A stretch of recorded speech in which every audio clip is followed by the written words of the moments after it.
Morning, James. Could you talk about QAnon and the Save Our Children hashtag? An alarming number of reasonable people I know seem to be sharing a theory that 250,000 children from the UK vanish into child sex rings led by lefties, and Donald Trump is the answer. Now, you'd have laughed at that, wouldn't you? Not too many years ago, but now you know it is true. And another one, this from Michael, who's in Liverpool. Hello, James. Everywhere I go, and a lot of people that I meet are talking about QAnon, child trafficking, child abuse, and the pandemic being used against us. Some even believe the virus is fake, but nobody in the media seems to be addressing any of the above subjects. I kind of get that the reply to the question is that none of it's true, it's all nonsense and doesn't deserve airtime, yet everyone is still talking about it, and its absence from mainstream media, in my opinion, just fans the flames of these stories. In my opinion, it's all very confusing. Could be part of a joint Chinese and Russian plan to fill our social media with half-truths and complete sensationalism. Maybe you could speak of this subject today at 12. I bet my bottom dollar it will be very interesting listening.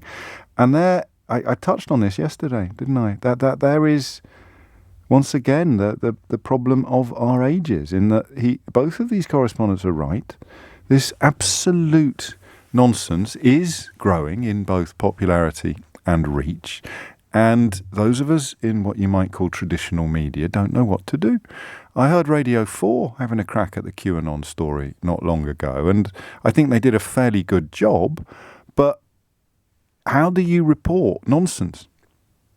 It's a challenge for the ages. I mean, failing to report nonsense properly explains why we got Brexit and Donald Trump. Now, I know a lot of people listening to this still don't recognise that they were bad things, particularly with regard to Brexit. I think you'd have to be putting in quite a shift to cling to the notion that Donald Trump isn't an utterly depraved disaster. But, of course, people find it very hard to admit that they're wrong. That would be the only reason why anyone would still be pretending that he's anything other than hideous, and on every imaginable level: personal, political, professional, moral.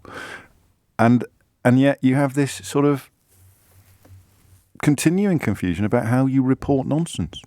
So I shall give it some thought during my holiday, and may have a crack at this subject, which I need to find out a little bit more about when I get back. But that would be certainly, at a very quick glance at your suggestions of things that we might want to talk about, that would be worryingly high on the list. And it's a bit like, and I imagine the crossover here is huge, it's a bit like right at the beginning of the crisis, when I told you that the number of mates of mine from back in the day were getting in touch to ask about phone masts and 5G, because exactly as those two correspondents just suggested, because the kind of people that they were seeing talking it up were not the kind of people that actually wore tinfoil hats and sort of walked around in 8 pairs of socks because they were frightened of some unknown toe-eating monster. Do you know what I mean? But then, of course, you've got the fellow who thinks the Queen's a lizard, enjoying a bit of a boost in popularity as well. I do not know, is the easy way of saying it. I do not know how to report things that are believed but also complete pants. Vaccines would be perhaps the earliest example of that, or climate change. But this is where it's led us, to a place where significant numbers of people believe demonstrable underpants. And people like me who do this for a living, and I'm not alone, haven't really got a clue how to handle it.